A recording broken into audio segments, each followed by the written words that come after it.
नमस्कार, आप देख रहे हैं उत्तर प्रदेश टाइम्स और मैं हूं आपके साथ ज्योति मिश्रा। आइए नजर डालते हैं आज की 7 बजे की 7 बड़ी खबरों पर। झांसी मेडिकल कॉलेज की एसएनसीयू में आग में मरने वाले नवजात शिशुओं की संख्या रविवार को बढ़कर 11 हो गई।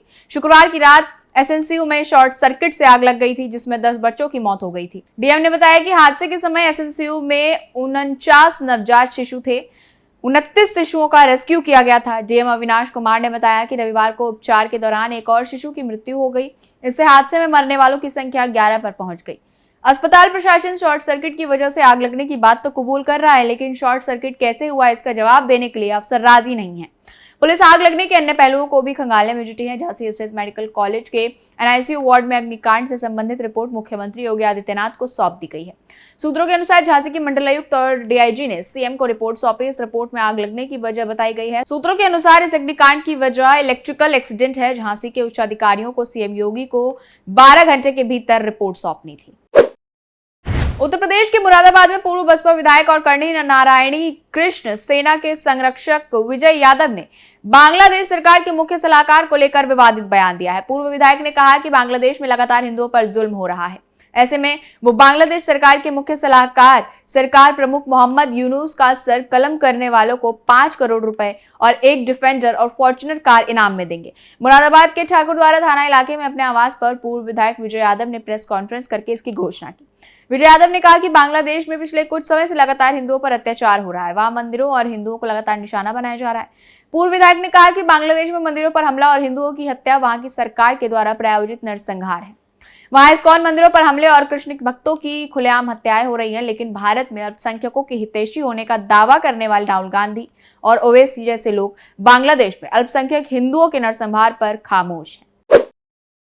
उत्तर प्रदेश के सीएम योगी आदित्यनाथ की बचेंगे तो कटेंगे वाले नारे पर किनारा करने के बाद अब डिप्टी सीएम केशव प्रसाद मौर्य की सफाई सामने आई है। सोशल मीडिया साइट एक्स पर उन्होंने एक पोस्ट कर प्रतिक्रिया दी है। डिप्टी सीएम ने कहा कि बीजेपी में ना तो कोई मतभेद था न है।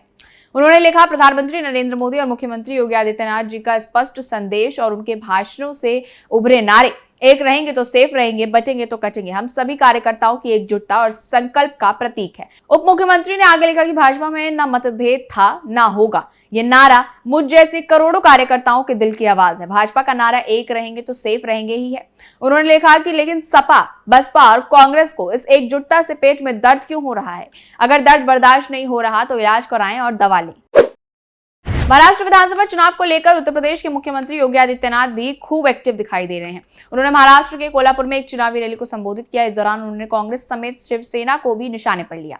कांग्रेस उद्धव ठाकरे जी और पवार साहब में आपस में ही नूरा कश्ती चल रही है, ये सीएम योगी ने कहा। कांग्रेस पर वार करते हुए सीएम योगी ने आगे कहा कि मैं कहता हूं बचोगे तो कटोगे, तो खड़गे जी को बुरा लगता है। विपक्ष में निर्णय लेने की क्षमता नहीं है। कांग्रेस देश को शुरू से ही धोखा दे रही है। विभाजन न होता तो पाकिस्तान न बनता। विपक्ष का गठबंधन बांटने का काम कर रहा है। विपक्ष के नेता एक दूसरे को ही धोखा दे रहे हैं। अंबेडकर नगर पहुंचे सपा राष्ट्रीय अध्यक्ष अखिलेश यादव ने जनसभा को संबोधित किया। इस दौरान अखिलेश यादव ने कहा, दिल्ली और लखनऊ में इंजन टकरा रहे हैं। अब तक सरकार फुल डीजीपी अपॉइंट नहीं कर पाई। पहले इंजन टकरा रहे थे, अब तो नारे टकरा रहे हैं। कलयुग में संत भी कटुता की बातें कर रहे हैं। उत्तर प्रदेश का चुनाव हारकर भाजपाइयों को नींद नहीं आ रही। हार के डर से उन्होंने चुनाव टाल दिया। चुनाव टालने वाले जीत नहीं सकते। पहले साजिश करके माहौल खराब करने की कोशिश की, कामयाब नहीं हुए तो 13 को होने वाले चुनाव को स्थगित करवा दिया। महंगाई में त्योहारों को फीका कर दिया। अखिलेश यादव ने आगे कहा, बीजेपी के लोगों को नींद नहीं आ रही। सीएम योगी के नारे को लेकर उन्होंने कहा कि अंग्रेजों से नारा सीख कर आए हैं। हमारा समाज बंटने वाला नहीं है। यूपी की जनता भाईचारा पसंद करती है। इसके साथ ही अखिलेश यादव ने दावा किया कि इंडिया गठबंधन ऐतिहासिक वोटों से जीतेगा। संगम तट पर लगने वाले महाकुंभ का असर यूपी बोर्ड की वर्ष 2025 की हाई स्कूल और इंटरमीडिएट की परीक्षा के आयोजन पर भी पड़ेगा। महाकुंभ पर मुख्यमंत्री का विशेष फोकस है और देश विदेश में इसका प्रचार प्रसार भी किया जा रहा है। इसलिए यूपी बोर्ड इस बार महाकुंभ के बाद परीक्षा के आयोजन की तैयारी कर रहा है। शासन और बोर्ड स्तर से प्रयास किए जा रहे हैं कि ना तो बोर्ड परीक्षा से महाकुंभ के आयोजन पर कोई विपरीत प्रभाव पड़े और ना ही महाकुंभ के आयोजन से बोर्ड परीक्षा में व्यवधान आए। ऐसे में मकर संक्रांति पर्व 14 जनवरी से शुरू हो रहे महाकुंभ के अंतिम स्नान पर्व महाशिवरात्रि 26 फरवरी के बाद यानी मार्च में बोर्ड परीक्षा के आयोजन की योजना तैयार की गई है। यूपी बोर्ड की परीक्षाएं मार्च 2025 के पहले हफ्ते से शुरू होने की संभावनाएं हैं। यूपी बोर्ड परीक्षा की तैयारियां अंतिम चरण में है और परीक्षा केंद्रों को अंतिम रूप भी दिया जा रहा है। वहीं प्रैक्टिकल परीक्षाएं दिसंबर महीने में शुरू होकर जनवरी में समाप्त हो जाएंगी। महाकुंभ के दौरान प्रयागराज में संगम तट पर करोड़ों की संख्या में श्रद्धालु और कल्पवासी आएंगे।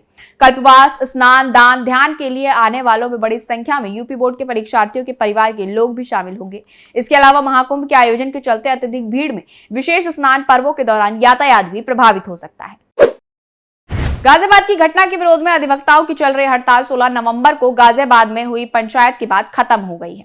इसके बाद अब 18 नवंबर से यहां विधिवत न्यायिक कार्य करने का फैसला लिया गया है। गाजियाबाद में अधिवक्ताओं द्वारा लिए गए इस फैसले में वकीलों में कड़ी नाराजगी भी है। गाजियाबाद की जिला जज की अदालत में हुई घटना के बाद से अधिवक्ता आंदोलन कर रहे थे।